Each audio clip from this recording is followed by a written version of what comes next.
Real Housewives of Potomac, Season 7, Episode 18. We are here for the Part 1 reunion. Yes, this is the Part 1 reunion. A big deal, I know. So let's just get right into it. I have pages and notes. So let's just jump right into it. Right into it. I thought that this was going to be most of the episode. I thought this was going to be most of the episode basically being, you know how they just see them in their dressing rooms and it's just like half of the episode they're being in their dressing room, Andy talking to them, asking questions, but that was pretty quick and swift in this episode, so which I like. It was like 10 minutes of them in their dressing room and then we're right into the reunion. So I enjoyed that. So as it first opens up, it's replaying the audio from the Reasonably Shady podcast. At first, I was annoyed. Like, why were we playing this audio? I've heard this audio like 300 times already. So I'm just like, why are we replaying this audio right now?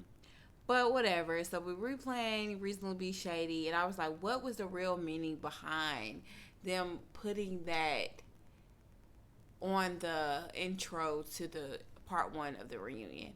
So I'm guessing they were just trying to get in front of it and let it be known that they had no clue.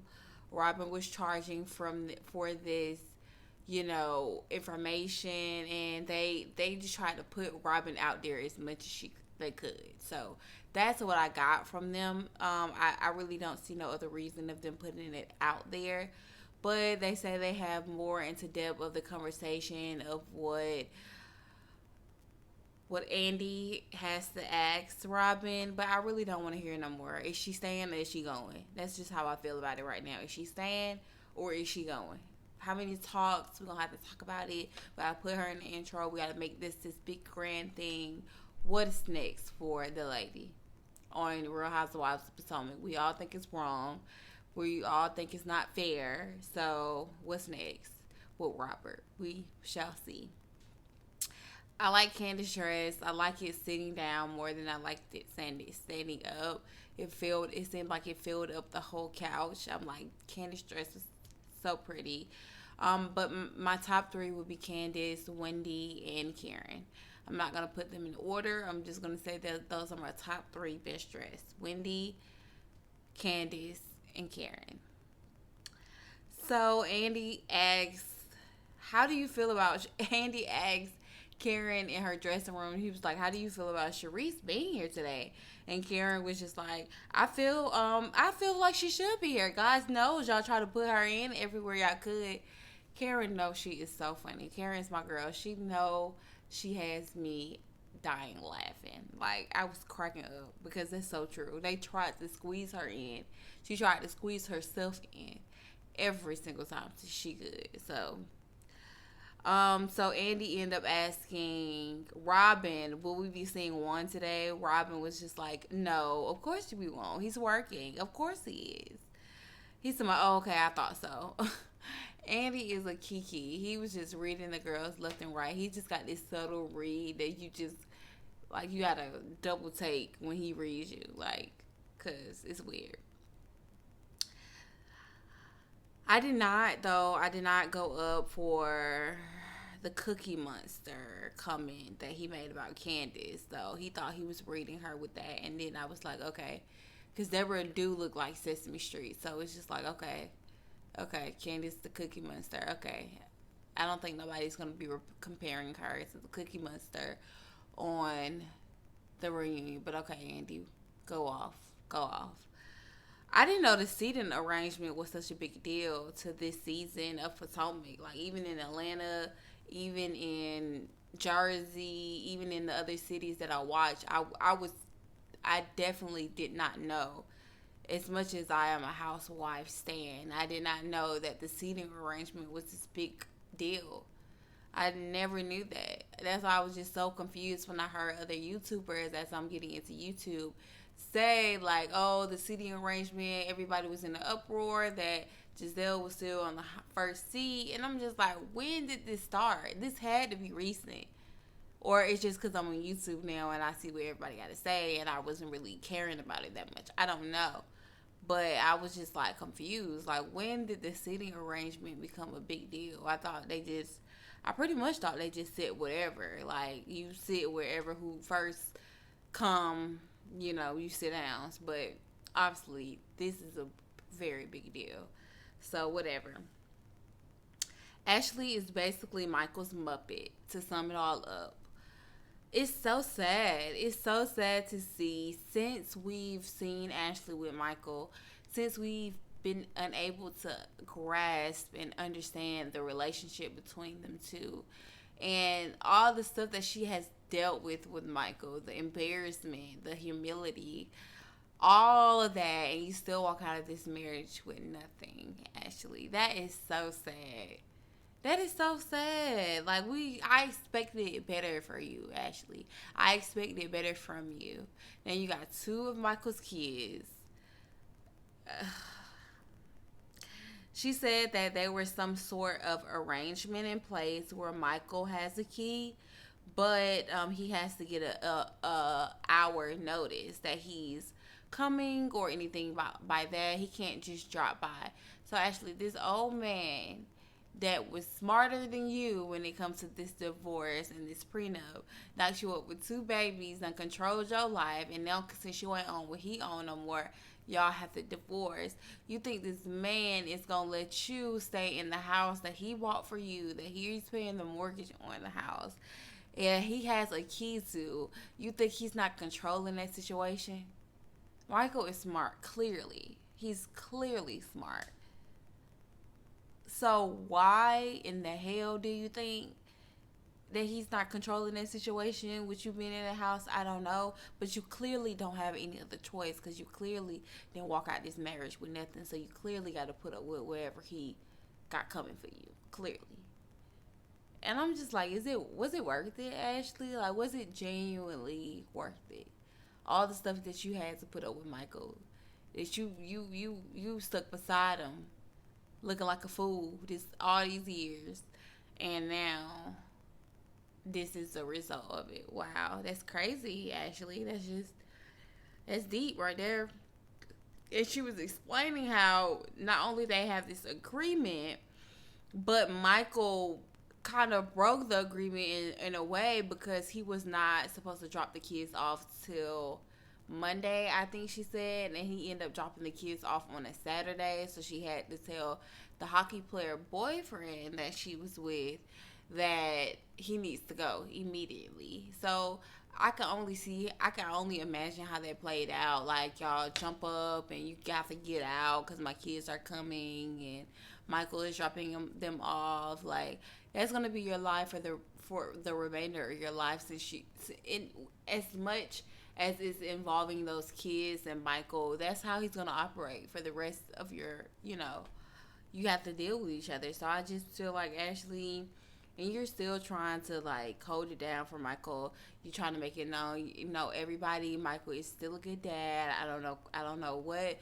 scene she was referring to when she had to clear up, Michael and Dean screaming stop and stuff like that. You can tell she had to clear it up for Michael, to not make Michael feel away about what she had said early in the season.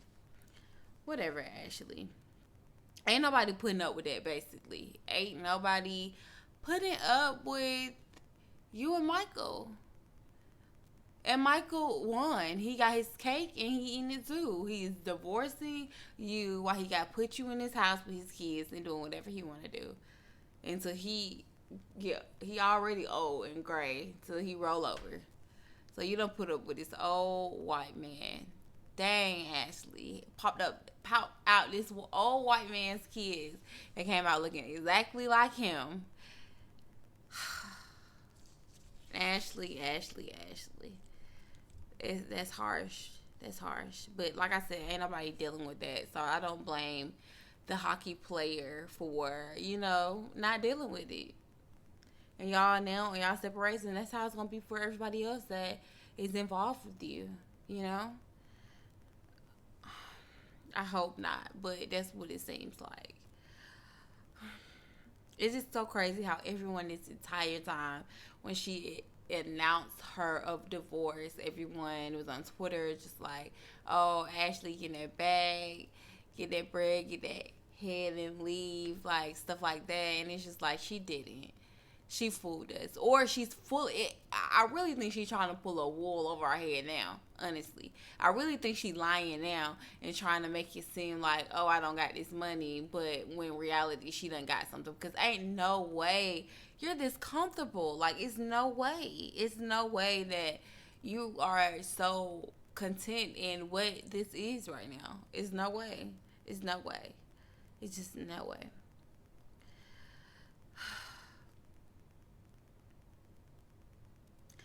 Michael won, like I said.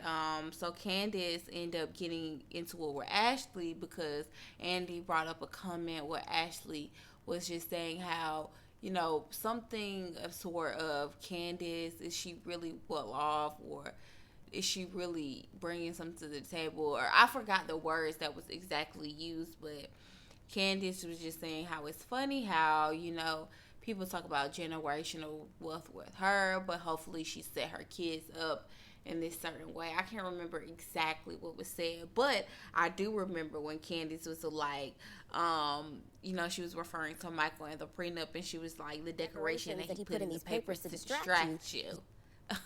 Yes, Candace. Yes. I was like, facts.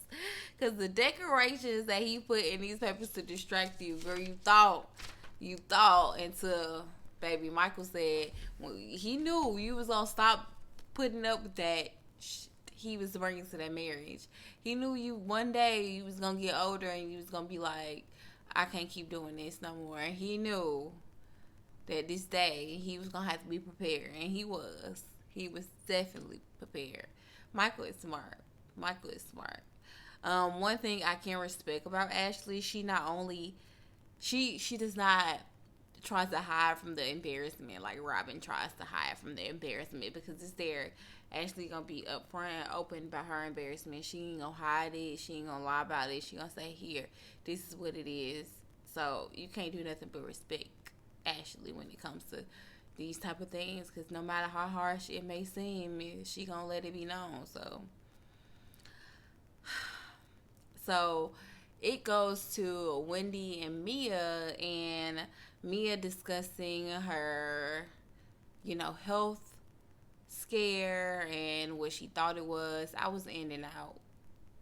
Whenever Mia opened her mouth, I literally had to focus, because I be in and out with Mia, because you really cannot believe nothing she says. Literally nothing. Like, you ever talk to a person that you literally can't believe nothing they say? So it's like, what's the point of you even talking? So I just check out. Like, just check out. Just check out. Because, no. So I kind of checked out through the health scare. We're just happy Mia don't got cancer for real. But now she's dealing with the same thing Giselle is dealing with.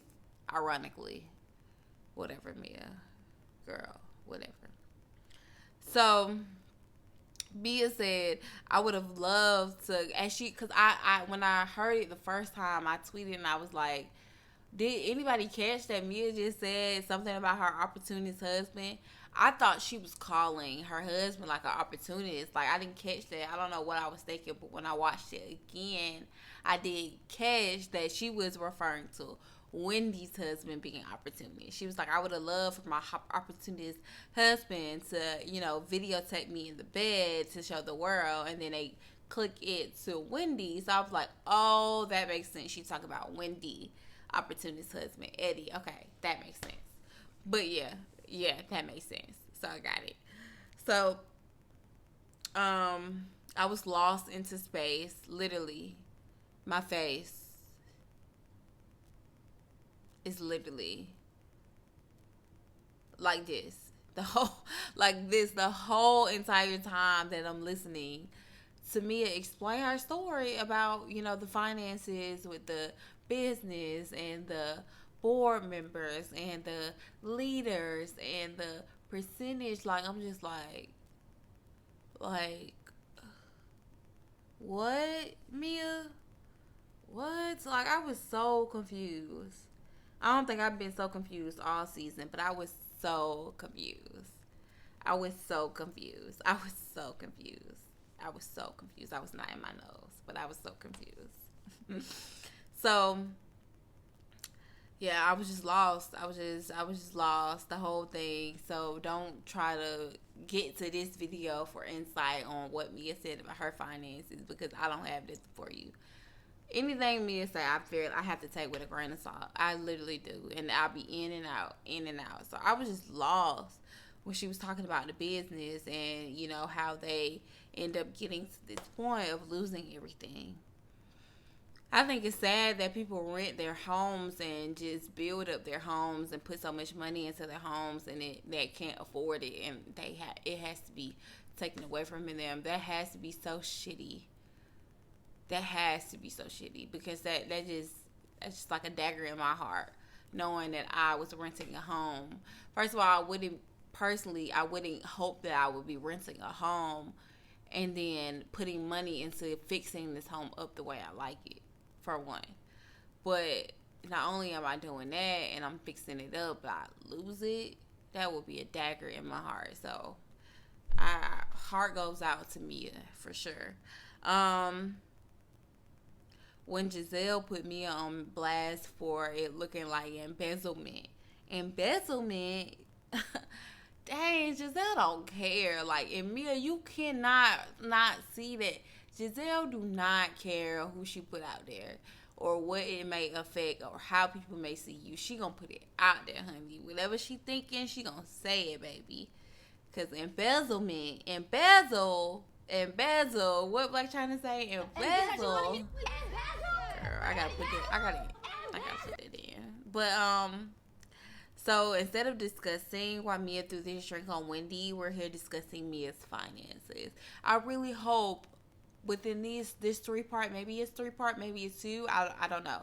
But I really hope in these part 1, 2 reunion we talk something about why Mia was wrong for throwing that drink on Wendy. Like that was the big bomb of this season. Mia throwing that drink on Wendy.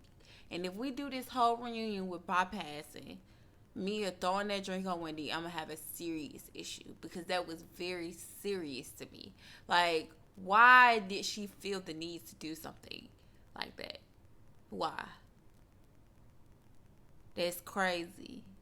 And we gonna brush over that? Nah, Bravo. Nah, Andy. Nah, production. We gonna have to talk about that. We gonna have to hold Mia to the fire on that. And she can't slither her way out there. I see how she was trying to, at the end of, the season, trying to make right when it came to Wendy. But, baby, we gonna have to hold her to the fire on this reunion about it. And I see nothing in the preview talking about it. So maybe it's going to be discussed later on, but I'm like, we really discussing Mia's finances and not discussing why she felt the need to assault somebody on national TV and why she needs to go too, right along with Robin. That's a problem. Seriously. I guess production say, Wendy don't care about it. Why should we? Wendy done walked off with a girl in what it was, Mexico. And they don't know what happened after that. And you telling the girl all this Godiva chocolate. She want this Godiva chocolate. Hey, production probably be like, hey, Wendy don't care. So why should we make it a big deal at the reunion? Wendy didn't care. So stupid. Wendy is so stupid for that. I don't know. At the beginning of the season when Mia got the drink thrown at her, I was like, I'm here for Wendy. Yes, Wendy girl, yes. But now, Wendy be seeming like a pick me. Even in the reunion, when Ashley and Giselle was explaining about the summer house, people that they're dating, she was like, oh, Andy, you missed that. She said, like, girl, sit your down, Wendy. Like, you're such a pick me. You are. Like, you're such a pick me. It's not even funny. Like, you are. Ashley taking up for Giselle regarding her saying Chris being a sneaky link. So this is where they go basically into explaining what Giselle was trying to come across when she was letting it known that Chris invited her into the room to discuss whatever was trying to be discussed on last season's reunion. So Candace was saying well, Giselle was bringing up that Chris apologized for her. So basically, he was admitting that he did make her feel some type of way because he apologized, which was wrong. He apologized because, however you feel, if you felt that way, but he wasn't apologized saying like, "Oh, this is what was done." Like, I really feel like I made you feel some type of way. Not that's not what it was. And Giselle thought she was bringing it. I guess that's the tea that Giselle was waiting to drop at the reunion, but that it did not land. It did not. So whatever. So that's when Candace started getting into her about her apology when she said he was a sneaky link. Like, shove it up your, because that's rude. Like, you saying this married man is a sneaky link and he tried to see if you would go for it. That's harsh. So Giselle knew it was harsh. So now she's trying to apologize. And what I wrote down is Ashley taking up for Giselle regarding saying that Chris was a sneaky link. She puts a little sauce on it. So what, Ashley? So what? She put a little sauce on it. Does that excuse what she says? But y'all want to be mad at Candace for saying the most outrageous thing. I can't be mad at her. I won't be mad at her. Candace can say, I'm not even going to say what I think the lowest blow Candace can say, but I wouldn't blink an eye. I wouldn't, because Giselle can say whatever that she says and don't care what and how it affects people. But when Candace says something, her mouth so slick and she's so, strategic with her words, it's a big deal. And we're not going to keep doing that. So Candace, let it loose. Say whatever you feel like saying. Because we can't control what Giselle say. So we ain't going to be able to control what you say. I would be the same way if I was Candace. My mouth would be crazy. It would be lethal. It really would. It would be lethal. I wouldn't even deny it. I wouldn't even deny it. Like, Ashley always got to, if it's not Ashley, it's Robin. Like, oh my God. She just put a little sauce on it. So what? Who cares that she put a little sauce on it? That doesn't make it right. Ashley. Crazy. So when Candace announces she has 6 embryos, because Andy, you just try to get an update on it. That's what she was putting out there and experiencing during the beginning of the season. Here you hear Giselle asking Ashley, what do you do with them again? Do you plant them? Giselle is such a hater. Like, she is such a hater. That reminded me of her at Candace song release, her single release. Like, she was like asking questions like that too. It'd be the same type of aura that she brings. It's just such a hater.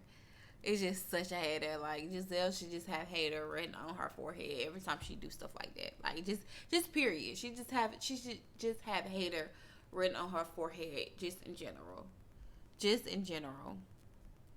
Andy tells Candace when she's talking about the embryos, she started to get emotional. I thought it was such a kiki when he was just like, get your square, because Candace be folding up her Kleenex and squares, and she was like, I am. Like, I'm like, okay, y'all are crazy. I'm happy for Candace though. It seems like everything's falling in place for Candace. She looks damn gorgeous. So kudos to Candace. I hope it keeps going up for her. I hope her music keep going up, and yeah, I hope her life just keeps going up. Candace deserves it. If you ask me, I like Candace. Candace is one of the faves for me. It's just a little bit. She got a few things she need to tweak sometimes. But Candace, I go up for Candace. Robin, it's funny. I thought it was funny that as Robin is trying to take up for Giselle and the Chris situation with bringing Giselle in the room, she tries to say, can we just make it clear that a married man in a room with a single woman is inappropriate? Robin, it's funny you said that prior to all this stuff coming out, when you knew in your mind that whole time that that's what she was dealing with secretly behind closed doors. You knew that it was inappropriate for your situation, but this is not your situation, Robin. This is Giselle and Chris, this was not just a regular hotel room robbing. This was a hotel room at the reunion special. See the difference? Like, I hate when people try to put some people on the same level. Like, we all make mistakes. Like, what we talking about somebody killing somebody, and we talking about somebody robbing somebody. We all make mistakes, but it's different levels to these mistakes. Like, it's different levels. Your man went to go to a hotel room with a single woman that you knew nothing about, that you were not even in the building, you were nowhere to be found. You learned about this long after he went to go pay for this woman's hotel room. But this woman's husband was at a whole reunion special where he is on the cast with this woman. They're damn near co-workers. And he and she and his wife has gotten to, altercation or a word battle, and he's just trying to, be nice. It's not the same. So I just thought it was funny that Robin, out of all people, would be the one to point that out, Robin, because you knew in your head what you was dealing with. This is not the same situation, Pooh. Yes, your situation was inappropriate. This situation is just bull.